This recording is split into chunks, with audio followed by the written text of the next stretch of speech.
Universal has just dropped some major news, and with that, Epic Universe is now officially done. Well, not officially, but we have all our updates. All of them. So now we have all of the lands announced, and most recently with the Wizarding World Ministry of Magic. So much to cover today. We're going to be going over each land and everything that you might want to see in the next park coming next year. So without further ado, let's go ahead and get into it.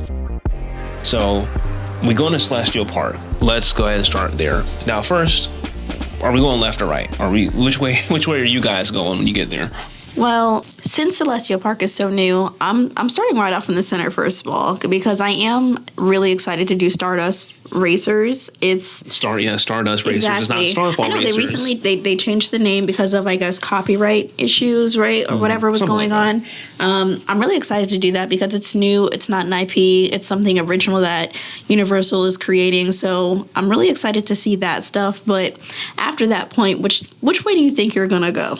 Definitely right, because you got, I kind of feel like Islands of Adventure where you have the warm-up stuff. You got How to Train Your Dragon right here first before you get to the Wizarding World. That's our Cat in the Hat, right? Yeah, basically, especially for the kids. If you guys have children that have visiting the parks, that's something that you might want to consider. If you haven't heard already that we just talked about Stardust Racers, that is the dueling coaster that's going to be in the very center, very beginning of the park. And then on top of that, one thing that is, and you can see it from a mile away, you can kind of see it from up top, is Constellation Carousel. This sounds like it's supposed to be a crazy amped up version of Storm Force. Like, I know before I was thinking like, oh, wouldn't it be cool if Constellation Carousel was like, just more than just your average teacup ride and, stuff like that as far as speed and thrill. Yeah, it's sounding like it's going to be a lot more amped up. Yeah, boy, were we wrong on that. So we've pretty much compared it to that. Like, we thought it was going to be a teacup ride. We look at it, yeah, it's a Constellation. It's a carousel. It's in the name. But apparently, as Universal describes it, it's going to be going backwards. It's going to be going from side to side and taking you through the constellations. I'm like, this sounds pretty epic for just some kids in a teacup ride. So that's something that we didn't even think that we were looking forward to, but now we're kind of excited. Yes. And moving on from that is Astronomica, which hasn't gotten a lot of attention. Yeah, so that's like the splash pad area. It's supposed to be in the shape of a compass, which I think is absolutely amazing. It's a completely new idea. I don't think I've ever seen or heard of a splash pad area being so heavily themed, especially, it's usually that kind of stuff is just for kids, but that's a nice thing for adults, even if you're sitting there people watching, get to see and look at it and take in the views and, all that kind of stuff. I think that's something that is kind of missing in theme parks now, where there's not enough water activity because it's Florida, it's hot. It's especially if you have a theme park that's not indoors. Of course, you need something to cool off with. Exactly. So the kids are going to run around, get their energy out in there, and the adults will be able to go over there and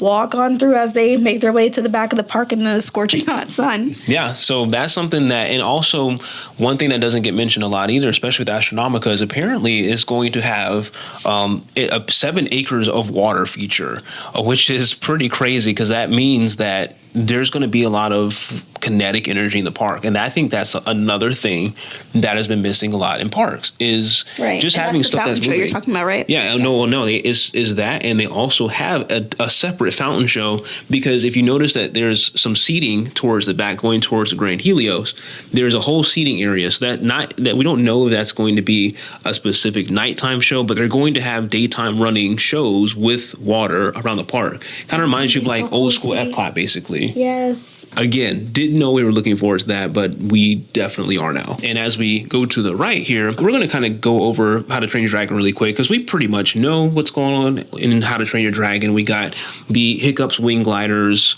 attraction. We got the Fire Drill attraction. The Untrainable Dragon, the stage show that they're bringing over from Beijing. That's supposed to be really good. We kind of have an idea of what's going to be going there. That's going to be your kid-friendly section of the park. The Untrainable Dragon show. So this is kind of cool.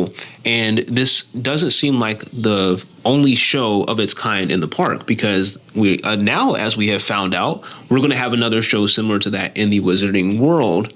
Basically, we kind of covered it before. It's going to be a show where you're going to have live actors puppetry, special effects. Toothless. Yes, Toothless, and of course you're gonna have the meet and greets in the area. So I think that just kind of gives me a good segue to go into the Wizarding World. So this is the most recent announcement from Universal, and the thing that I think once again we weren't excited about it before, you guys, but now we are. And it's not that I wasn't like super, just playing down this place, but we already have, Hogsmeade and Diagon Alley, so in my head, I'm kind of just like, oh yeah, like we already have, two worlds for Harry Potter. But after they made this announcement today, especially the ride that they talked about in the land, this is going to be my most anticipated ride. I mean, Dark Universe is still my number one, but as far as rides go, like this ride is going to be insane. So let's talk about Harry Potter and the Battle of the Ministry. Like Ashley said, I think we only cared about Dark Universe. Like that's the only thing that we even talked about, looked at, is like, hey, this is going to be the land, this is going to be it. And then they announced this thing and then showed us finally what the Ministry of Magic attraction is going to look like. So I think we'll just start there.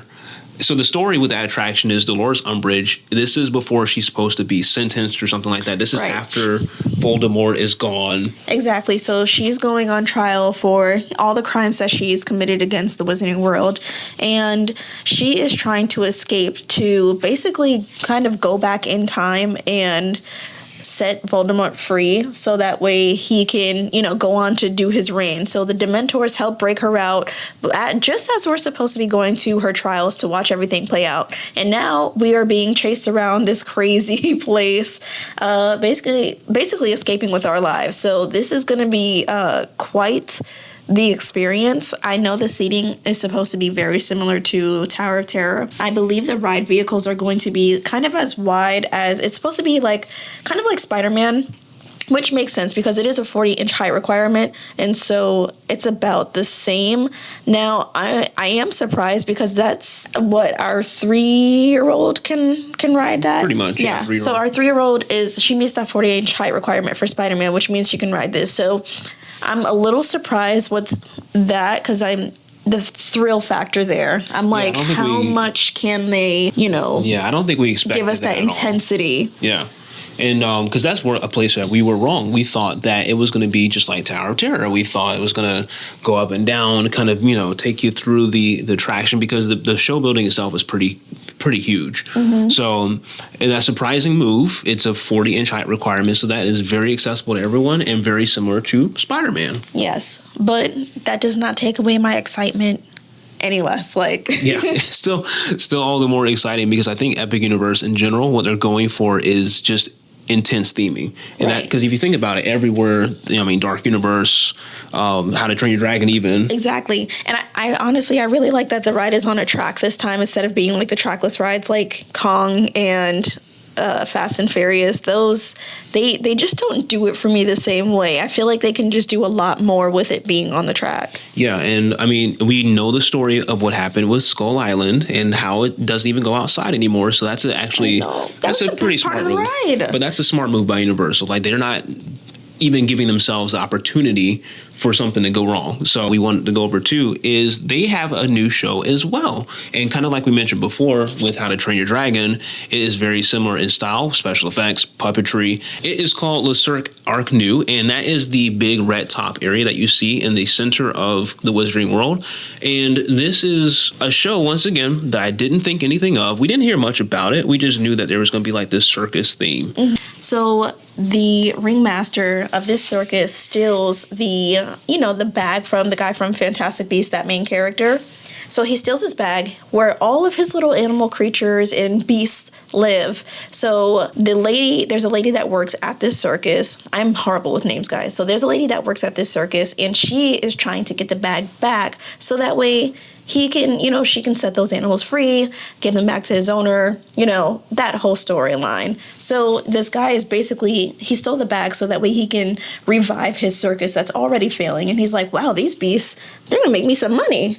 And she's like, that's not happening. Yeah, you actually did a really good job covering that because I had no idea about any of that stuff because we haven't watched Fantastic Beasts yet. I think that's the Harry Potter movie that got away. So I feel like if you take take the names out and just kind of break it down the way I did, it's like, oh, okay, like I kind of understand that, the sleazy circus guy is trying to steal somebody else's stuff to make himself rich. Let's talk about how we get to the ride, because you basically have to take what's called the Flu Network, and this is something that's very new to us too. We're Metro still learning. Flu. The Metro Flu Network, and this is how you get to the main attraction, Battle at the Ministry. So you are taking something that is directly from the movies. You're going through the Metro Flu Network, which is, as Universal calls it, a multi-sensory experience. And Ashley, how excited are you about this thing just to get into a building? I am extremely excited because I know, like, at the train station, you know how you go, like, through the wall for 9 3/4. 9 3/4. Okay. We're real fans. I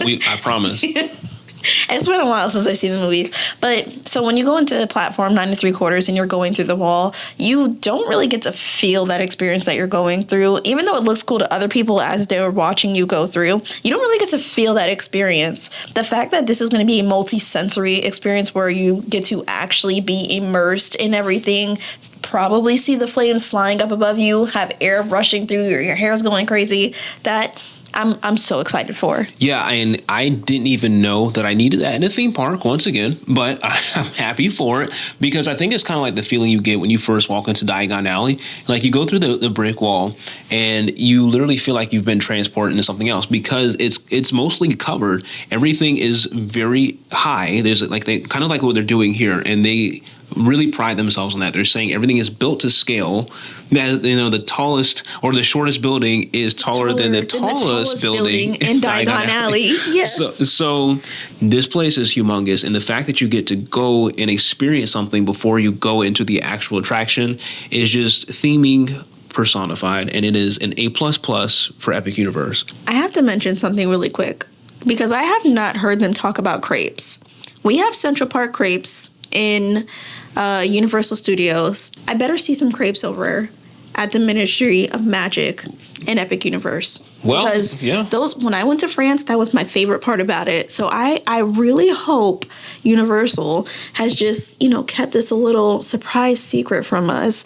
And it's either going to have its own little stand or we're going to have it on the menu at one of these places. Yeah, I was going to save the food for last, but I guess we'll just talk a little bit about the food from Wizarding World. You know I can't leave the food out. We can't leave the food out. And one of the places that we might be able to take a look at and might have your crepes or something French inspired would be the Cafe Lair, and I'm going to butcher these names. I'm so sorry if you know French, but Cafe Lair de la Serene. Yes, and that is basically a restaurant that's going to be French inspired. It's going to have a charming cafe where guests can delight in French sandwiches, place du jour, is that what they call it, and desserts. So you might find your crepe there, Ashley. You also have Le Goblet Noir. Yeah, and it is names.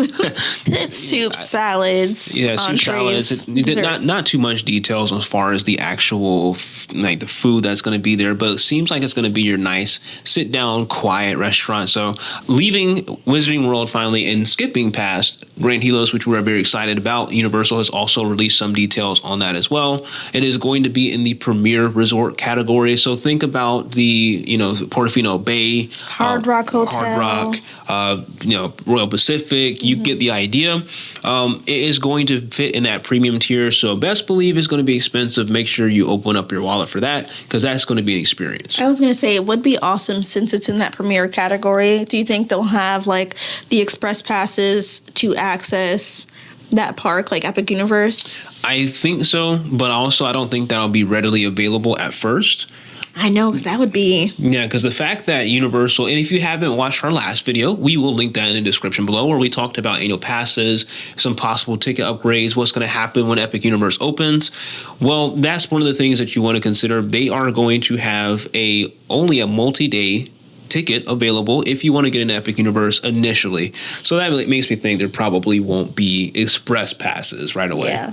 especially since they probably want to get used to the rides and get used to the traffic and the flow and everything like that. It's gonna be crazy. Yeah, it's gonna be absolutely nuts. So that is the Grand Helios. I'm sure there'll be more details released after that, because now that we've gone through all the lands, Universal is probably going to be giving us even more details about their resort. And now we are going to skip on to Dark Universe. What are you hitting? You were hitting you fast and heavy today, man. So Dark Universe, we have learned some recent details on that as well. Universal has been releasing some more stuff on that. And we have more details on the main attraction, Monsters Unchained. So Dr. Victoria Frankenstein is supposed to be showing off the fact that she can control all of these monsters, and she wants to take us through the entire thing. But of course, things go awry when the monsters basically fight back and say, absolutely not, you are not controlling me. And, she kind of gets got. So now we're running away from all her scary little creations. And, we get to experience all of the terror that comes with all the creations that she made. This ride in particular is, I think, immediately it puts you in the mind of Forbidden Journey, where you have that, it's on the track, but it's going to be, I don't think they officially said what type of ride, vehicle, what kind of ride it's going to be. I didn't think about that. But that's the only way to make something like this come alive. You're going to have the Wolfman, the Mummy, Frankenstein himself, Dracula, all these characters in a ride. And I think the only way to bring that to life is by doing something similar to Forbidden Journey. I can understand that, because they can easily transform us from set to set in each of their realms. Yeah, and so that is all we know about the ride. We kind of know more about the story. I'm waiting for Universal to release more on the ride system, but I think that's going to happen once it gets closer to the opening of Epic Universe. And I think also they might keep it a surprise, like keep it a secret. I think they've kind of been doing that this entire time, just giving us enough so that way we don't have to speculate anymore, and we kind of have an idea of what to get excited for come next year. Exactly. And we also know about Curse of the Werewolf. That's going to be your family attraction, which is, oddly enough, I'm surprised, because it's about a werewolf. And there's going to be an animatronic werewolf, I believe, as they say. But and it's going to be a spinning coaster. I was going to say thousands of kids out there are probably going to go to bed having nightmares. Yeah, and you know what? It's all worth it.